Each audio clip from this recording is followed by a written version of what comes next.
Hello everyone and welcome back to the latest episode of Everybody Hates Your Brand.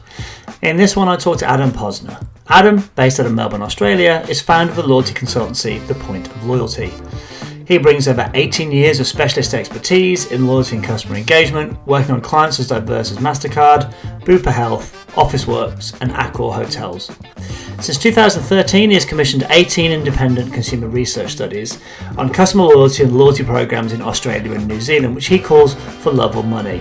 And that's how he came onto my radar when I was working in Sydney for DDB.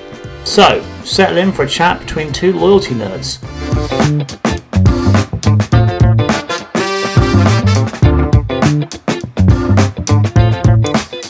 Right, so as I said in the intro, we are delighted to be joined today by Adam Posner. Adam, welcome to the podcast. Hey, Rob. Lovely to be with you, and thank you for the opportunity.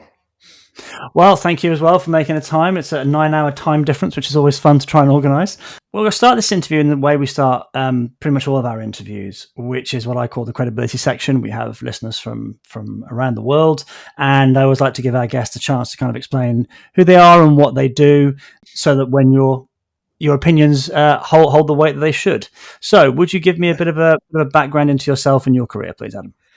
Yeah, thanks. Well, I guess we'll go back 30 plus years as a direct marketer. I'm a data-driven direct marketer from the early 90s and stumbled on loyalty programs in 2007 and fell in love with the data that they produce and thought, well, I'm going to go out there and be a consultant, and started advising brands and businesses on customer loyalty and loyalty programs.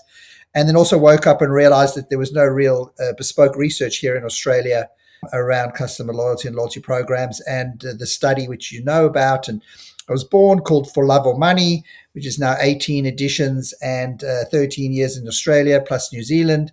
So really, yeah, I'm an advisor to brands and businesses of all shapes, sizes and forms on customer loyalty that programs essentially that are, quite simply meaningful and desirable to their members, and profitable and sustainable to their businesses. So, yeah, that's what I live and breathe every day. Brilliant. Well, you're also talking to a fellow loyalty nerd, for one of a better way of describing myself. Yeah. I didn't want to do the kind of same sort of questions that you normally get. It's like, do loyalty programs work? I think there's some interesting, more deeper questions to talk about. And I think the reason for that is I think there's a lot of weight of academic evidence that shows that loyalty programs do work in the sense of they create transactional loyalty by building positive habit loops, operant conditioning, all that kind of good stuff. And I don't think we need to cover that off here. But what I'm interested in is some of the findings that come out of your latest report and some of the interesting stuff that comes out of, I think, a person we both know, Professor Yuping Liu Tompkins, some of the stuff that she's come out with. And I think some really interesting angles here. And one of those is exactly what customers are loyal to. If a loyalty program creates transactional loyalty, largely, there is academic research and your own research that shows that people become loyal to the program, not the brand. And one of the things I wanted to talk to you about is, how do you prevent that? How do you stop somebody becoming loyalty to the program and not the brand? Does it matter, I suppose? And does it just require some bigger thinking, i.e. loyalty as an end, not a loyalty program as a means, if you know what I mean? So I'd be interested to know your opinion on that. Yeah, there's a lot to discuss in your one question. Yeah. Maybe I'll answer it in two ways. So yeah, I am fascinated by this concept of, are you loyal to the brand? Are you loyal to the loyalty program and the brand? Are you just loyal to the loyalty program? So that's what we uncovered in our research. And it's talking generic. So you've got to take context here in terms of what's the brand? What's the category? Is it grocer? Is it airline? Is it, retail? What kind of retail? Is it, so many aspects to brand, right? So we've got to be careful about the context. And in my research, I don't give brands. I just give the general question. And we found 41% of the members of programs are loyal to both the program and the brand. So there is a quarter of people who are just more loyal to the brand only. So I think it's just a fascinating area of loyalty and loyalty programs, because to answer your second question, the brand needs to know who they are and what they stand for. And if they're clear on their purpose and what their difference in the market is and why they exist, and they know who their customers are and the offering is there, well, then, that's the essence of that, the commerce transaction. I buy from the brand because I either trust, love, it's either price-based or is there an emotional connection, but there's no program potentially there. As soon as you bring a program, as you and I know them to be, so a mechanism or a structure that gives me rewards, recognition, and benefits for engaging or buying from the brand, you're adding another offering. So herein lies, are you then sucked into the structure and the points and the mechanisms that it offers? And you just want to earn and redeem, and really get caught in that habit loop, as you call it? Or is the brand itself and the products and services that it offers, where does that sit on the continuum? Do you actually go and just fly with that airline because you want to maintain your status, but another airline might be cheaper? So are you just hooked into the points because you have the status that they give you? Or, is the brand itself important? So it's a very interesting area of loyalty programs that I'm only just beginning to uncover this year. And I've had many conversations because I go and present the research. And I've got some brands who've got, a fuel brand that I presented to, and they've got a loyalty program themselves, but they also have a currency that you can collect from a coalition partner. And so the question is, do people who join their program join it their bespoke program, or join it because they've got a currency that's part of an airline or whatever it is? So it becomes a really interesting, aspect of a program structure. I'd agree, and I think it ties into that concept you hear a lot about, transactional versus emotional loyalty. Yeah, and I think there's some interesting work about like a loyalty program will find it difficult to create emotional loyalty that comes from the product, as you pointed out, the product, the service, the customer experience. And I think there's an interesting question at some point about, is, does it matter if they're loyal to the program as long as they keep coming back to you? And at what point does it matter? Well, if you're not connected to the brand, then you're almost ready to be taken by a competitor. So in a way, it's fair. Almost like if you're only stuck within the program, then the competitor can give you a better offering on their program and you switch. So really, you're not as sticky, I don't think, if you're only loyal to the program. You want this total integrated offering. I always say that, and this is the mantra I have, it's that a loyalty program is not an island off the coast of a brand. It's a good line. And if this was a visual podcast, I'll show you. I've got a T-shirt now. You might have seen it on LinkedIn, but I've actually got a T-shirt which says that, and I wear it at workshops. And it suddenly dawns on people that first it's brand first. It's your offering. It's everything about why you wake up every day and make a living, or make money and offer to your customers. Then, how do you augment that? How do you add value to that for all the good reasons why programs exist with a program? So the program is another offering, and it should be connected and very close to the vision of the brand, the essence of the brand, the purpose of the brand, and then it's stuck. It's sticky. It's not an island off the coast. I think that makes a lot of sense, and I think, having been fortunate to run programs myself, one of the things we talked about briefly in the sort of pre-chats here was that I talk a lot about the idea of body language of an organization in relation to its program.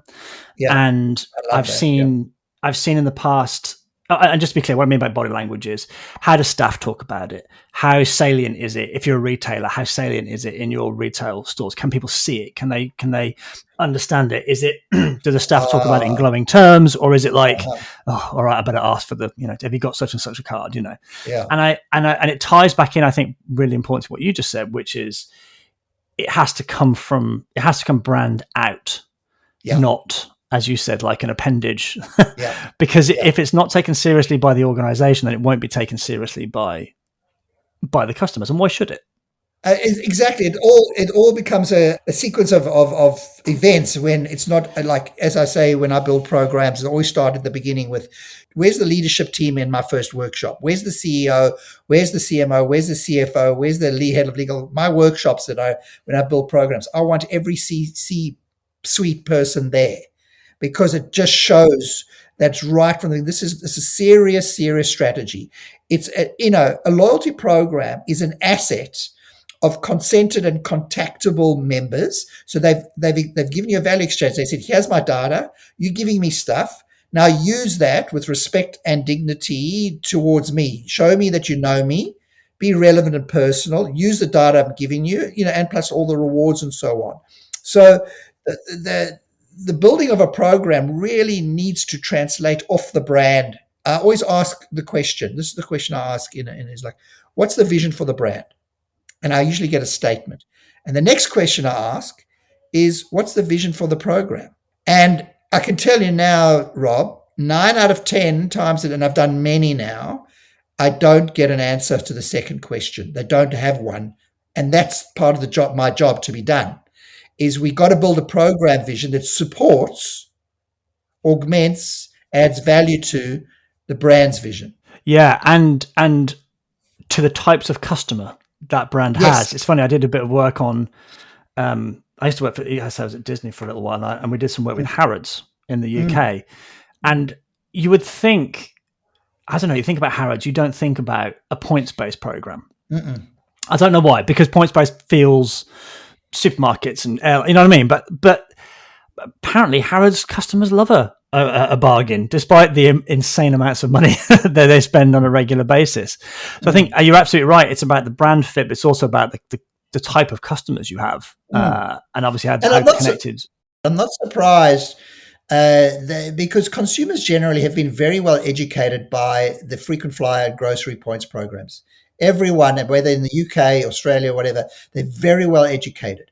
So when other categories, or should we say, high value or what are they, prestige brands, or whatever it is, want to build a program, their customers who have been educated by all the others get points. They understand that. They know what they mean. They might not understand their value, or, you might make it complex for them, but that's just more how you structure it. But in my research, it's just everyone's been educated. It doesn't mean that every program is a points program. In fact, that again is another myth that I love to bust. Another myth I love to bust is people say to me, we want loyalty. And I say, oh, what do you mean? Oh, we want a loyalty program. I say, okay, so loyalty is not a program, but I'll put that aside for the minute. So you want a loyalty program? Oh, no, we want a points program. And I say, well, hang on a second. A points is a mechanic. It's a structural element. You've got to go back to what behavior do you need to influence, and what can you afford? So there's a whole range of strategy before structure. So I'm just trying to break the points story away from a program is immediately a points program. It's not. 100% agree. I also have experienced the reverse, though, which is almost sometimes a bit of points program snobbery. Yes. Which is, we don't want a points program. Yes. That's a bit, de rigueur, a bit common kind of thing. I'm like, I think there are real strengths to points programs that are wildly, I think, are overlooked by a lot of people. So it's interesting. You're right. You diagnose the strategy, brand strategy, build it all down from there, and then work your mechanics off that.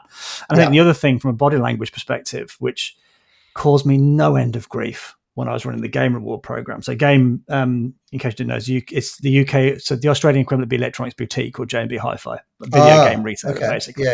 Yeah. And we had a points program. And making sure you set the right KPIs for staff was enormous. So one of the key KPIs we had, for example, was what percentage of transactions, and you'll have heard this a million times, I'm sure, what percentage of transactions are done with a reward card, i.e. with a reward swipe. And how is that varying by store staff, et cetera, et cetera. We would incentivize off the back of that.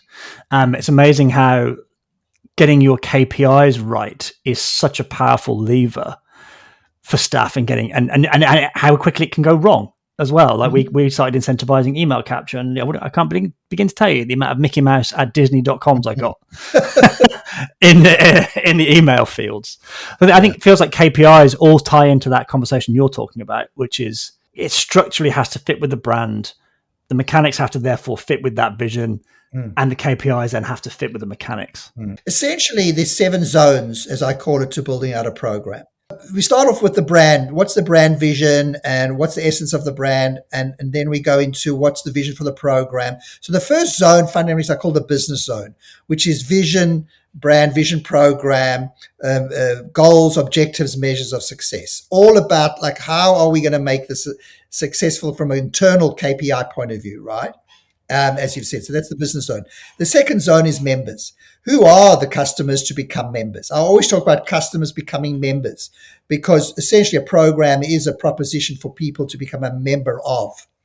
And so who are they? What are the generational cohorts? What are the profiles? What's their buying behavior? A lot of data analytics. So there's a whole member zone in zone 2.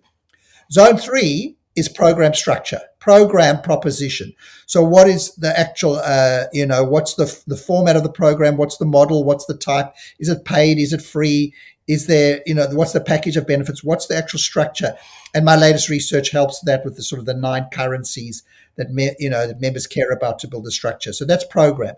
Number 4 zone is profitability, which is the P&L, the cash flow, and the balance sheet of the program. The financials, like how are we going to see the long term for the program? We've got to build a financial model. Number 5 zone is technology and data, the enablement. So the ecosystem of the technology, the experience, the data capture, the data governance, everything about that. Number 6 zone is the dialogue and communication, from onboarding to ongoing, the life cycle comms, all the various surprise and delight comms, whatever comms it is, that's the whole zone 6. And finally is the one that you said, is the team zone. Who's the team if it's a retail business? How do we get their belief and buy-in? How do we build, their as you say, I call it, educate, expect, and excite. So the whole 7 zones is the strategy of a program. It's a really interesting way of looking at it. I'm having flashbacks of writing way too many business cases for loyalty programs and trying to figure that out. But I completely agree with that kind of structure. I think what's interesting have you ever gone through that process and come out the other end or halfway through the process and gone, do you know what? Maybe you don't need a program. Like, have you ever, what times do you, or what sort of brands and situations do you think don't need a program? Well, the whole thing, it always starts in the beginning, which is that, what they say about asking why 5 times? So like when I get a call to say we need a program, I try in some way, shape or form to say, ask why 5 times. So why do you think you need a program? Why do you want a program? What problem are you solving for? Do you really need one? What is the key reason? Like this sorts of why questions. So when you get real clarity on the why, then you can go to which is part of that business area. Then you get to understanding the behavior to influence. And so what incremental gain can you afford, can you serve up with rewards and benefits to get a return on investment?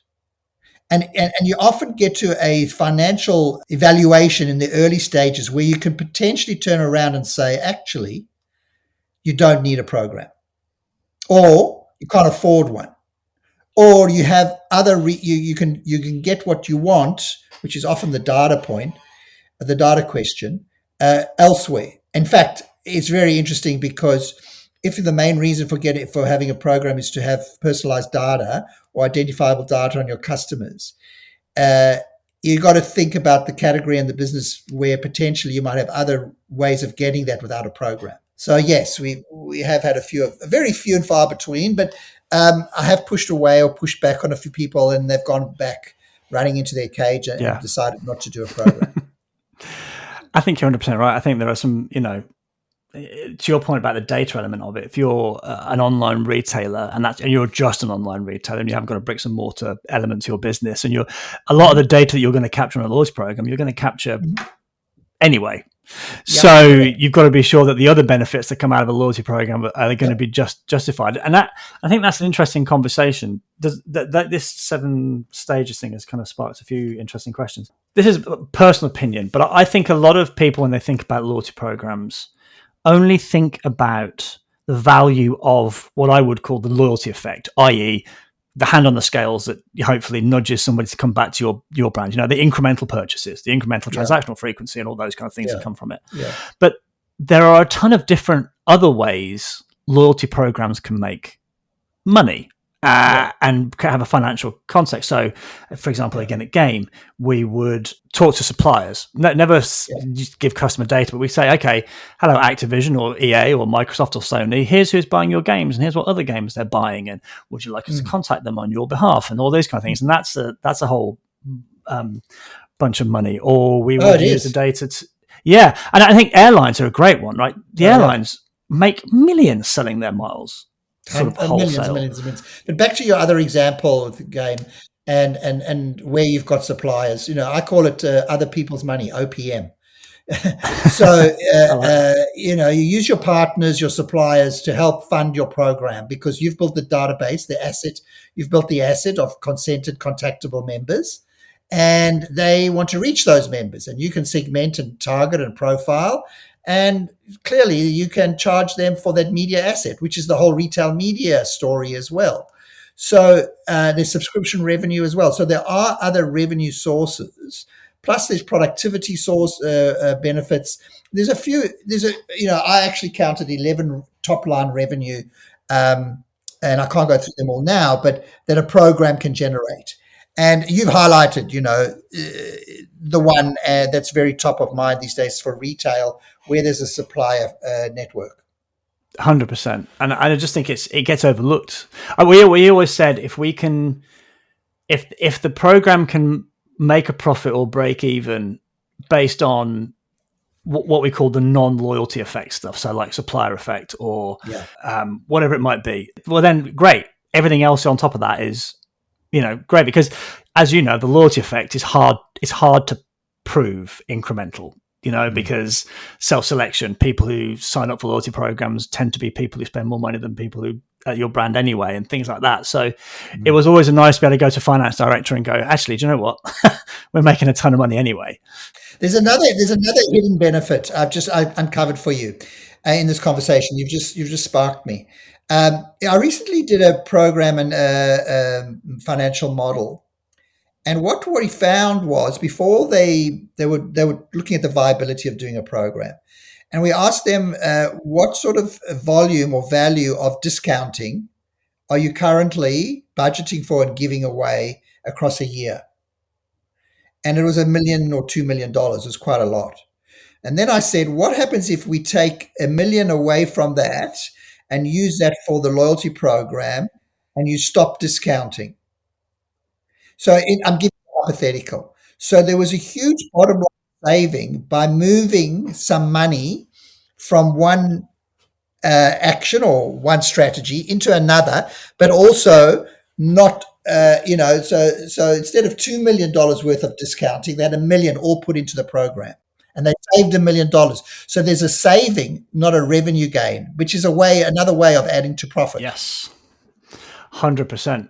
And I think that there's a bigger conversation, I think, at some point to be had about the interplay between points and discounting, and how those two things work together. Because we see it a lot in this country with Nectar, when Nectar you can earn points, but they also now have Nectar prices, and Tesco has done it. It's all related, obviously, to the cost of living crisis and all that kind of stuff. And again, it comes back to that point around body language. If you have a currency program, I'd be interested in your opinion on this. If you have a currency program, if your currency isn't seen as strong and central and like the thing that everything ties back to, it loses its potency. Like, it has to be seen as, if you start operating too many different things that are operating under the loyalty banner, you dilute it a little bit, I think. And I think it adds to the complexity. And I know from your research, the idea of, simplicity is one of your kind of core three sort of tenets, isn't it? Simple, personal, and valuable. 100%. Yeah. So there's a big conversation to be had there, I think, at some point, especially if you introduce a loyalty program into somebody that's already heavily price discounting. Yeah, I think that can create an interesting. Oh, then that's a very interesting challenge. But that's where the very first question I would ask at the strategy table is, so how much are you giving away per year in discounting? That's my first question.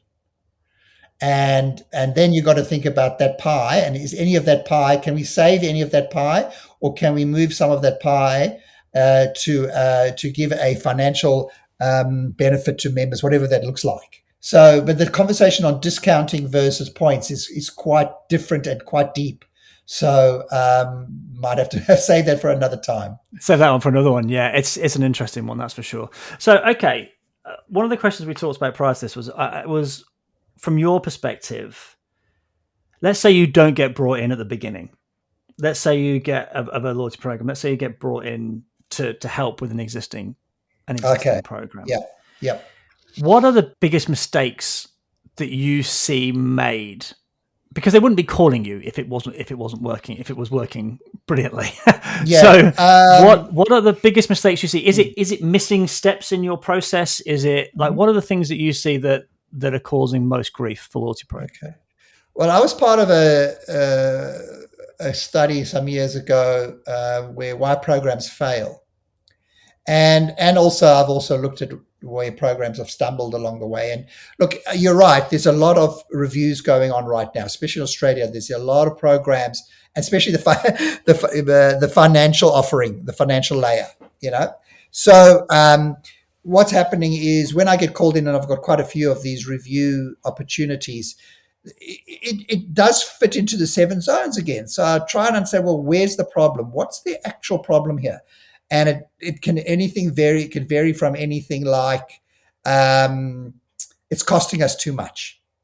Okay. Does that mean you have a sound financial model? Oh, what do you mean? Let me have a look at your financial model. So it's like it's cost. That's the first thing. It's costing us too much. Okay, I really need to understand what it's costing you.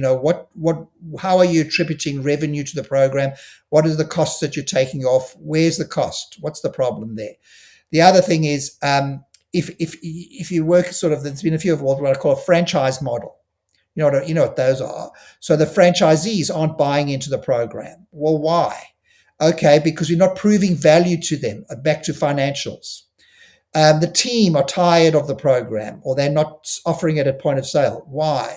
Well, either they haven't been educated, or there's not a system in place to inspire, educate, set KPIs, to manage all of that. Because a program is a living, breathing asset. It doesn't just sit there and you forget about it. So all of that, or they're not using the data smartly. So I'll go back to the 7 zones. I can pick problems from my 7 zones. When last did you do member research? When last did you evaluate the proposition? Are the benefits stale and pale? But ultimately, it's going to be a cost question, I think. Yeah, it's definitely the case. I remember when we would sit in trading meetings at Game and the finance director, basically any points redemption was just at the bottom of the balance sheet or profit and loss sheet written off as 100% margin loss. And it's like, okay, well, that's not a great way of framing points redemption, because if people don't redeem points, they don't get the value from the program. That means that, so actually we want redemption. 100%. Here's my other little mantra: redemption is retention. Yes. Oh, like that. That's a good one. I 100% agree with that. And I think, one of the things, get people on the redeeming, and that's when they start to crystallize the benefits. Because if you don't do that, if you're a loyalty program that has points, you're not going to get the dopamine hit by earning 100 points. 100%. So key point. Well, I think one of the things that's really interesting me now, and we've talked about it briefly. You talked about the idea of loyalty doesn't have to be points. There are a lot of different mechanics now and ways people do things. So I think you look at subscription-based loyalty programs like Amazon Prime, and one that I'm particularly fond of. Not that I'm a cyclist, but Rafa Cycling Club, who are an amazing brand. Did you pay the £90 or something to be a member? I did not, because I'm not a cyclist outdoor. I'm more of an indoor peloton person myself. But I know of it, and I've got friends who are members of it, and I just think it's a really well put together program.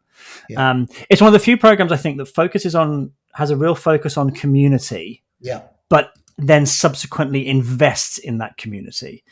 Because the clubhouses, and it has online rides, and it has all the and the app that allows people to get the community together. I've seen far too many programs that say, "Oh, we're building a community where people," and yet they do nothing to foster that community. Correct. Like that's drives me up the wall.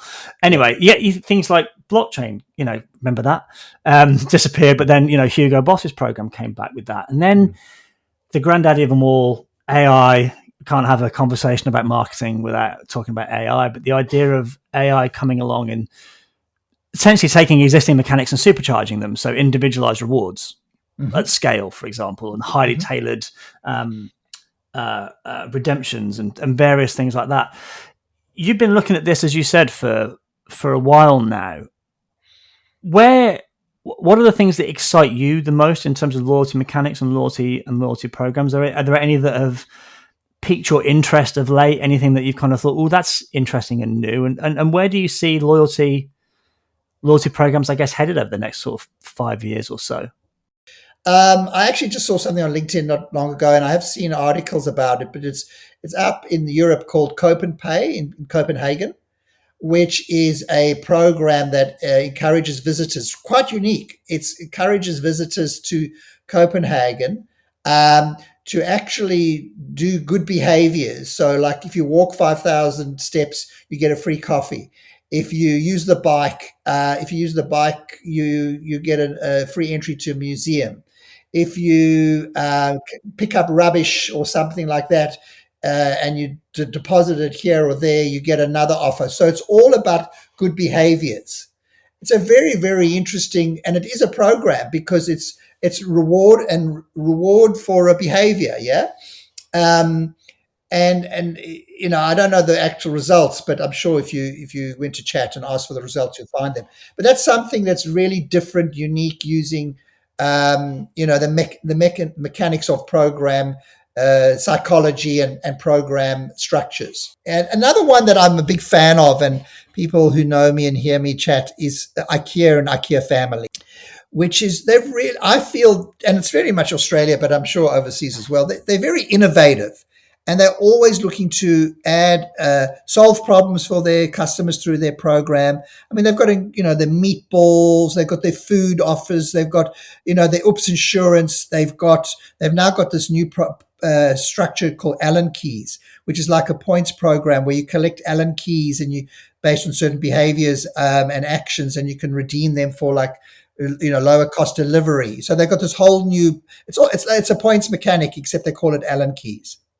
So, that's another program that I think is innovating, changing, moving, and trying to use their brand and their proposition to add, within their program. So there's another one, and one more maybe in the US is REI Co-op, which is like that sort of outdoors program, which you almost become a part of the ecosystem of the business by almost becoming a shareholder in a way through the program. And it's another smart and clever way of building out a program. Well, I love that because that one I've cited that one a few times in various strategies because I think it ties into that bit again. Rapha Cycling Club and anything that you pay for, because instantly you're using loss aversion. Yeah. It's like if I want to buy something outdoorsy, why would I go somewhere else when I've just paid? Yes. At a very basic level, it works on that basic psychological level. From your perspective, let's jump to the second bit of that question around AI. Is that something that is in your conversations with your clients that's coming up? Like, how do we implement, execute it? Yes and no. I think that's why I put it into my latest research. So I put 6 use cases, asking members sort of their awareness and their comfort and concern with 6 AI use cases to improve the loyalty program experience. Just to start getting a benchmark, to start seeing where consumers or members of programs are actually caring about or noticing AI being used. And really the main area that they see it is in sort of customer service, chatbots, kind of, which we're all seeing when we book a flight or, we get these, hello, I'm Jess, can I help you kind of things, prompts. So AI is not as often a conversation at the moment, but it is definitely out there in the zeitgeist, in the world of marketers and talking about it. Technology companies are talking about it a lot. Loyalty technology companies are doing a great job in educating and advising businesses on AI. So I think it's out there. I think it's critical, and it will be more and more so, as you say, serving up personalized offers at speed. So yeah, it's there. It's just it's not as common a conversation at the moment. Completely agree with the AI agents and all that kind of stuff. I think you'll see it, and I'm seeing it already in the personalization at scale, making that easier. So taking the data, targeting personalization, next best offer, all that kind of stuff being driven much more quickly. I've yet to see it much in, like I said, in the mechanics part of the program, the earn and burn part of it. But that'll be really interesting. I think if the first person that kind of, well, it'll be interesting because do you want individualized rewards? Does that make the program seem more complicated? Do you lose some of the kind of, there's some interesting conversations there, because ultimately, I don't know if you think about all loyalty programs are largely built around that psychological loop, aren't they? The sense of, it's built around basic consumer psychology. So it'll be interesting to see how that goes. Well, look, I've really enjoyed that. It's always great to talk to somebody who knows 10 times more about loyalty than I do, but it's always great to have a conversation about loyalty programs, because I think it's something that kind of can get maligned or get pushed aside. I think, as you said, an island off the coast of your brand, which I love that phrase. Yeah. Just look at my T-shirt. Look at my article about that. If you find me on LinkedIn, it's really hit a nerve. I think I've identified something that a lot of loyalty program managers and people out there in the loyalty landscape sort of like, I've sort of thought about that, but I never, when you see it on my T-shirt and when I'm wearing it, kind of think, I get it. But I've also learned a lot from you today. I love this body language, and I'm not, saying that only because, but you highlighted this aspect, and I had a different perspective of body language, but you sort of explained it, but it's a great sort of mental framework. Almost like, what's the loyalty program body language in the business, and the way you explained it, I thought was really nice. Well, I think it ties back into your point about loyalty being an island off the coast of the brand, in the sense of like, if it doesn't seem important to the rest of the business, and that's, I imagine, what a lot of your loyalty managers are feeling, because I've been there. That kind of feeling. Well, look, I always like at the end of these conversations to talk about Room 101. Now, everyone knows Room 101 from 1984, the book, where you see your biggest fears and all that kind of stuff. But this is more about, I don't know if it reached Australia, but the TV show Room 101, where celebrities could come along and say, I would like to put this thing, this concept, this person, this object, whatever it is, into Room 101, into purgatory forever. And I've been asking questions of my interviewees about this for a long time. So you are the next in line. So my question to you is, you have the option to suggest something for entry into the Everybody Hates Your Brand Marketing Room 101. Well, not even just marketing. It could be something that annoys you about marketing, business, loyalty programs, that if I had the power, I could lock away for in purgatory for eternities. Yes, there is. So it's a phrase that people use, and it's as follows: to be honest with you. I like that. And I hear it all the time, and even I'm sure I say it, but why would you not be honest with me? Yes, it implies you weren't, doesn't it? Yeah. So why, when we're having a conversation and you ask me a question, blah, and you ask me and I say, to be honest with you, Rob, but why would I need to say to be honest with you? So that I'd like to put that into Room 101. That is going into, absolutely going into Room 101. Thank you very much. Well, to be honest with you, Adam, it's been a great interview. Sorry, I felt that was just so served up. Oh, it's so beautiful. I didn't do it. Yeah, I would miss it. Well, look, it's been a really enlightening 40 minutes or so, and I'm sure the listeners think exactly the same. So thank you very much for coming on the podcast. I really appreciate it. I love having a nerd out session with you. You've certainly got a lot of other perspectives. It's like a good discussion and debate, different perspectives. Thank you so much for the opportunity.